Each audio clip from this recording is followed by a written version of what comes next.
எல்லாரும் இந்த வீட்ல இந்த புறம்போக்குக்கு தானே சப்போர்ட்டா இருக்கீங்க. நான் எங்க அம்மாவுக்காக இங்க வந்திருக்கேன். இதுக்கு மேல இவ ஒரு வார்த்தை பேசினா நான் போயிட்டே இருப்பேன்.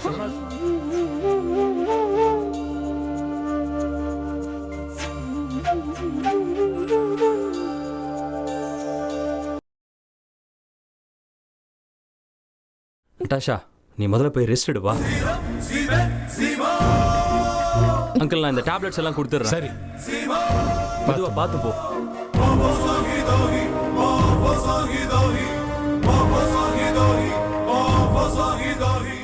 ஏங்க, நட்டாஷாக்கும் எனக்கும் நடுவில் இவன் யாருங்க? எதுக்கு தேவையில்லாம இதெல்லாம் பண்ணிட்டு இருக்கான்? அவனை பத்தி சொல்லி எந்த பிரயோஜனம் இல்லை. நீங்க என்ன செய்யணுமோ அதை செய்யுங்க. முதல்ல என் பொண்ணுக்கு லவ் ஃபெயிலியர் ஆயிருந்தா கூட சரியா இருப்பா. ஆனா இப்ப அவ பைத்தியம் ஆயிருவாளோன்னு பயமா இருக்கு. அவளை அந்த நிலைமை கொண்டு வந்துடாதீங்க, அவ்வளவுதான் சொல்ல முடியும். சரி,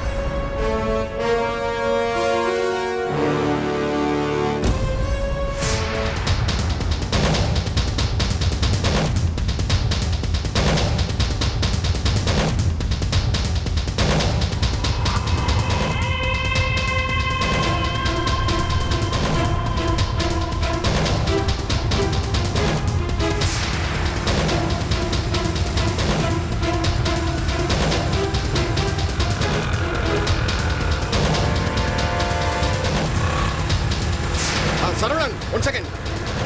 சரவணன், இங்க கொஞ்சம் வாங்க, உங்கள்கிட்ட பேசணும்.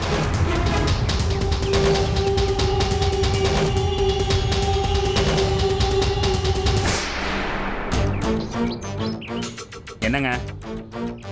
என்னாச்சு சரவணன்? ஏன் ஒரு மாதிரி இருக்கீங்க? ஏங்க, எல்லாரும் சேர்ந்து கல்யாணம் பண்ணி வச்சீங்கல்ல, தாங்க முடியலங்க. ஒரே டார்ச்சரா இருக்கு.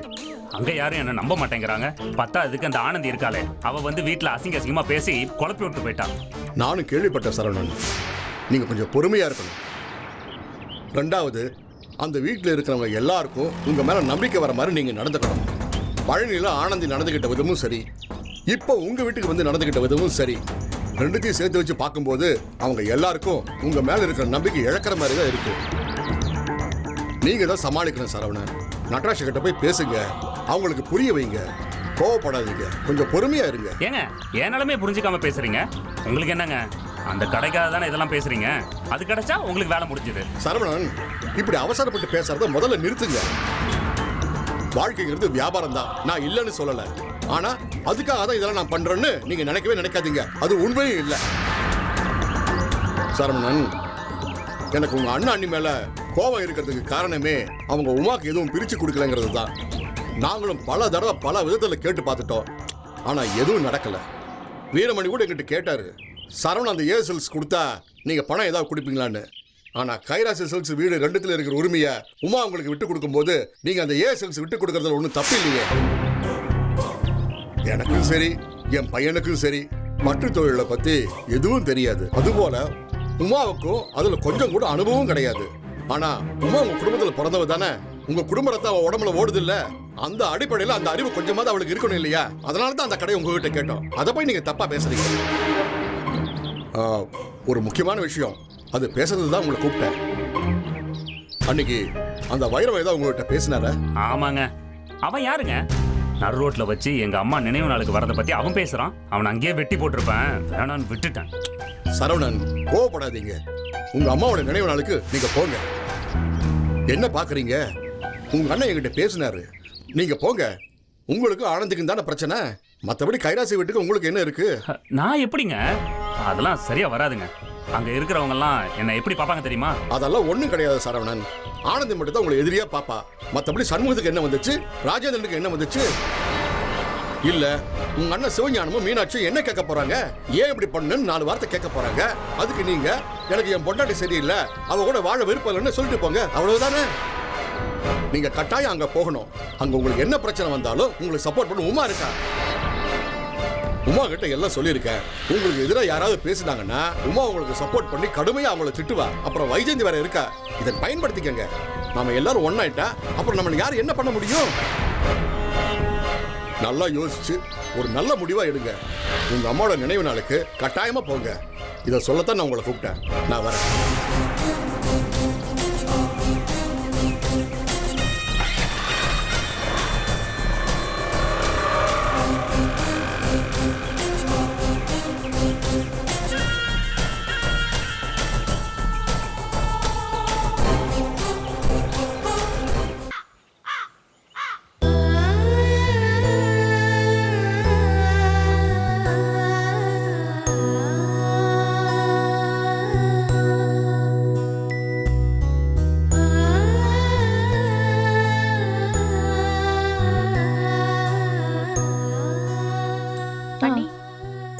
சாந்தி என்னங்க அண்ணி? அதுல எண்ணெய் விடுறதுக்கு முன்னாடி குங்குமம் வச்சிடு. சரி.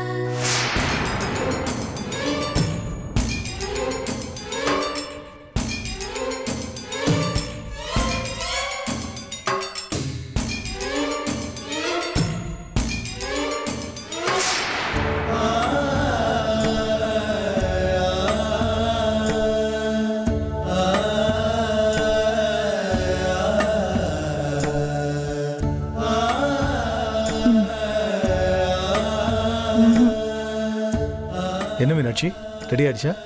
ரெடி பண்ணிட்டு இருக்கேங்க. இந்தாங்க. அதை வாங்கிக்க.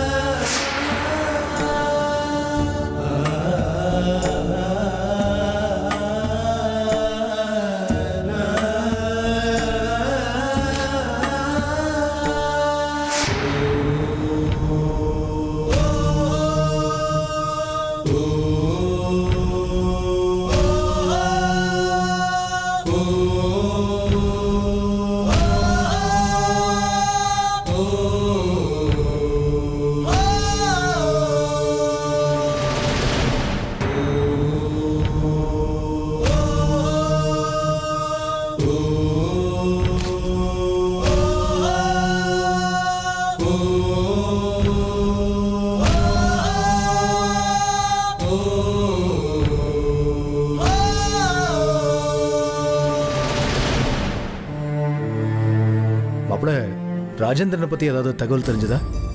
எங்கீங்க எல்லா பக்கம் தேடி பார்த்தேன், அவன் எங்கேயுமே கிடைக்கல. எப்படி கிடைப்பாரு? மனசார தேடி இருந்தா கிடைச்சிருப்பாரு. என்னமா பேசிருக்க நீ? உன் முருசனை காணானா? உன் அண்ணன் தம்பி இப்படி தேட சொல்லு.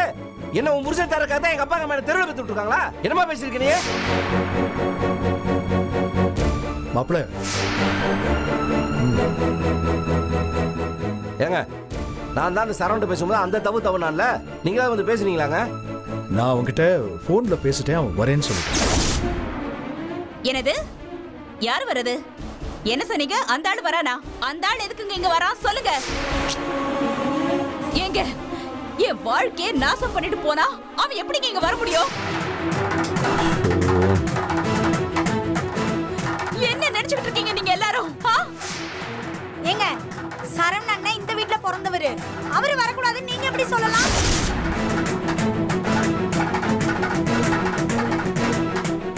கைலாசி குடும்பத்துல பிறந்த அண்ணன், தங்கச்சி, தம்பி எல்லாரும் ஒண்ணா சேர்ந்து செஞ்சாதானே அது நிறைவா இருக்கும். அதையா நீங்க வரக்கூடாதுன்னு சொல்லி தடுக்கிறீங்க? ஏய், நீ எதுக்கு சப்போர்ட் பண்றன்னு எனக்கு தெரியும். அந்த ஆள நட்டாச்சாக்கு கல்யாணம் பண்ணி வச்சது உன் மாமனாரு. எதுக்கு நினைக்கிற? அந்த ஏஎஸ் சில்க்ஸ் எப்படியாவது வாங்கணும் தானே? இது பார், அது மட்டும் நடக்காது. அந்த கடையை கொடுத்தது எங்க அப்பாவோட நண்பர் சுந்தரேச. அந்த சரவணன் கிட்ட இருந்து எப்படியாவது அந்த கடையை வாங்கிக்க முடியும் தெரியுமா? இங்க பார், அந்த கடையை நீ வாங்கணும்னு கனவு கூட காணாத. என்ன நினைச்சுக்கிட்டு இருக்க? என்னடி நீ என்ன நினைச்சுக்கிட்டு இருக்க? ஏதாவது ஓசில கிடைச்சு அப்படி வளைச்சு வாங்கி போட்டுக்கணும் தானே? ஆனந்தி, தயவு செஞ்சு ஆத்திரப்படாத. இது இறந்து போன அம்மாவோட ஆத்மா சாந்தி அடையறதுக்காக பண்ற சடங்கு. இதுல தனிப்பட்ட விருப்பு வெறுப்புலாம் பாக்குற நேரம் இது கிடையாது. தயவு செஞ்சு புரிஞ்சுக்கோ, கொஞ்சம் அமைதியா இரு. ஓ, அப்ப தான் நீங்க வருவாங்கறீங்களா? என்னங்க பேசிட்டு இருக்கீங்க? அன்னைக்கு நான் உங்க வீட்டுக்கு போறப்ப என்ன எவ்வளவு அசிங்கப்படுத்துனாங்கன்னு உங்களுக்கு தெரியுமா? நீங்க எதுக்கு அந்த நட்டாஷா வீட்டுக்கு போய் அவங்க அசிங்கமா பேசுனீங்க? பின்ன அந்த விளங்காதவனுக்கு மாலை மரியாதை போட்டு எனக்கு கொஞ்சம் வர சொல்றியா? வாயில ஏதாவது வந்துரு போதா அசிங்கமா? இப்படி பேசினா அசிங்கப்படுத்த தான் செய்வாங்க. ஏய், என்ன கூட பிறந்தவனுக்கு சப்போர்ட் பண்றியா நீ? சே. ஓ, எல்லாரும் அவங்க வரணுங்கிற முடிவுல தான் இருக்கீங்கல்ல? வரட்டும் அவன், வரட்டும் அவன். இங்க என்ன நடக்குதுன்னு அப்ப பாருங்க தெரியும். ஆனந்த் யாருன்னு வரட்டும். விட மாட்டேன் அவனை.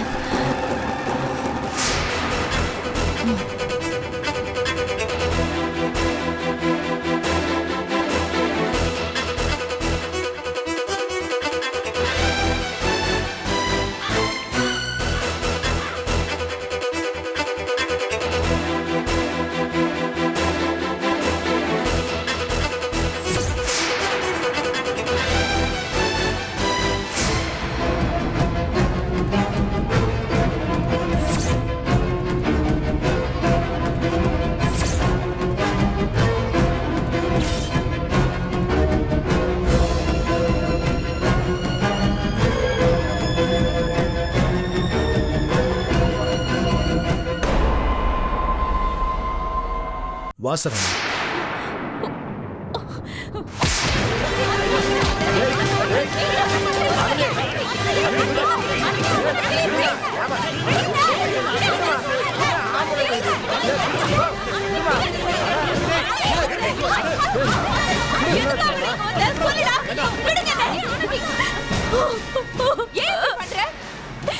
நான் அவ்வளவு தூரம் படிச்சு படிச்சு சொன்னேன்ல, கேட்க மாட்டியா நீ?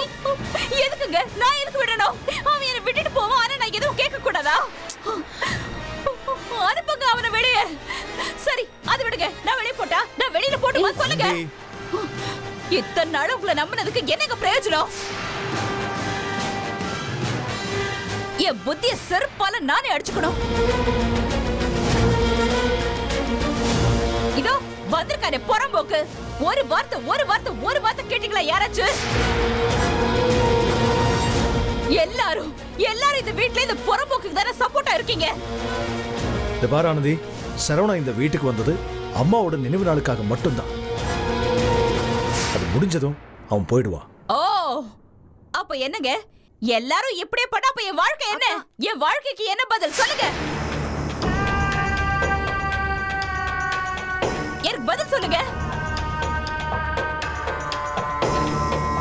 இங்க பாரு ஆனந்தி, சட்டப்படி பாத்துக்கலாம் தானே முடிவு பண்ணிருக்கோம். நாங்க எல்லாரும் உன் பக்கம் தானே நிக்கிறோம், உனக்கு தானே சப்போர்ட் பண்ணிட்டு இருக்கோம். ஏன் இந்த மாதிரிலாம் பண்ணிட்டு இருக்க? ஏங்க நீங்க நியாயம் பேசுற லட்சணமா இதெல்லாம்? எல்லாம் தப்பு பண்ணிட்டு இவன் வீட்டுக்கு வருவான். ஒரு வார்த்தை யாராச்சும் கேட்டீங்களா இவனை? சொல்லுங்க. ஏய்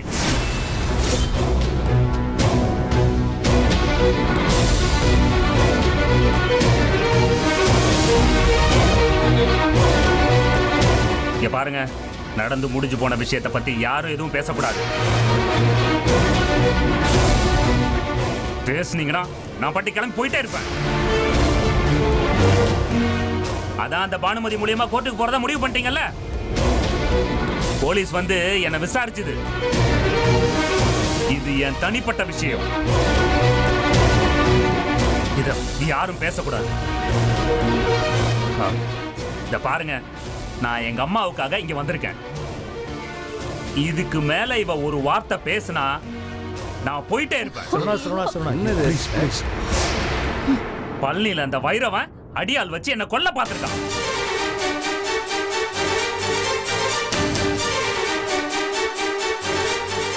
இதுக்கு மேல எந்த ஜென்மத்திலேயே இவ எனக்கு பொண்டாட்டியா இருக்க முடியாது.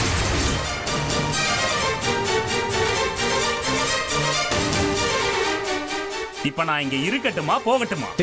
சரவணா சரவணா அண்ணே அண்ணே, தயவு செஞ்சு இந்த பேச்சை எல்லாரும் இதோட விட்டுடுவோம். இன்னைக்கு அம்மாவோட திதி. எல்லாத்தையும் நல்லபடியா முடிச்சா நல்லா இருக்கும்.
திசையொன்று போக இந்த வானம் உடையும் பாடுபடும் கைகளில் சூடுபடும் வேளையில் கருவண்டு போல பெரும் சோகம் துளைக்கும் மூடு பனி வாழ்க்கையில் தேடுவது ஆயிரம் மீதமாய் உள்ளது மாயம்தானோ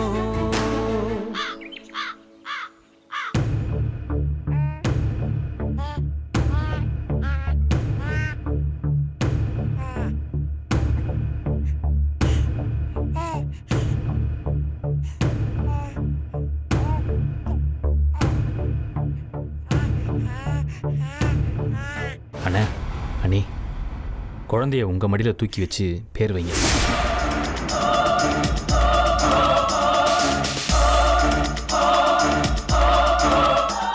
என் குழந்தைக்கு நீங்க தான் அண்ணி பேர் வைக்கணும். ஏங்க நான் தான் எங்க அம்மாவோட ஞாபகார்த்தமா எங்க அம்மாவோட பேர் சுந்தரின்னு வைக்கணும்னு சொல்லிட்டு இருக்கேன்ல. இத பார், அது நீங்க வச்சது. இன்னைக்கு எங்க அண்ணனும் அண்ணி வைக்கிறதா உண்மையான பேர். எங்க குழந்தைய பெத்தவன் நான், எனக்கு உரிமை இல்லையா? நீ குழந்தைய பெற்றதுனால எல்லா உரிமையும் இருக்கு. ஆனா அந்த குழந்தைக்கு தகப்பன் நானு. இது வரைக்கும் எல்லாமே உன் விருப்பப்படி தான் நடந்துட்டு இருக்கு. ஆனா எதுவுமே உருப்படல. இது குழந்தையோட எதிர்காலம். இந்த குழந்தை நல்லா இருக்கணும்னா தயவு செஞ்சு விட்டுரு. இதுக்கு மேல ஏதாவது பேசணும்னு நினைச்ச அப்புறம் நான் மனுஷனா இருக்க மாட்டேன்.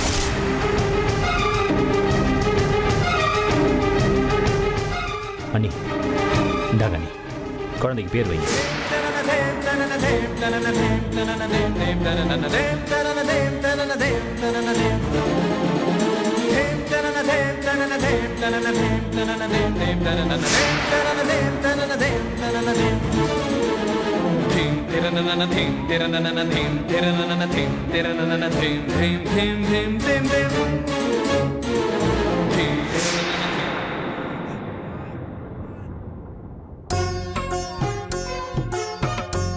இந்த வீட்டு தலைமுறையோட முதல் பெண் வாரிசு. அதுவும் அம்மாவோட காரியம் முடிக்கும் போது உருவான குழந்தைவ. எனக்கு என்னமோ அம்மாவே பிறந்த மாதிரி தான் இருக்கு. அதனால அம்மாவோட ஞாபகமா கனகலட்சுமிங்கிற பேரை அவங்க ஞாபகமா வச்சிடலாம்.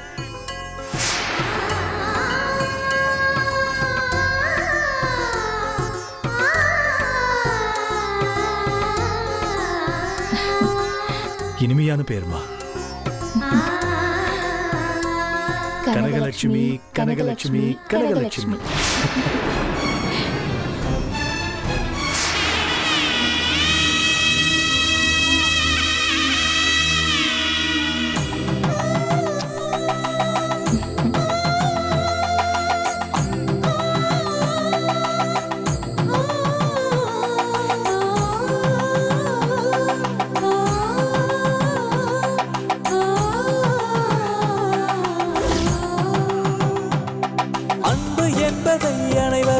அந்த ஆண்டவன் கொடுத்தானே, அதில் வம்பு சண்டைகள் இல்லாமல் நாம் வாழ்வது முறைதானே.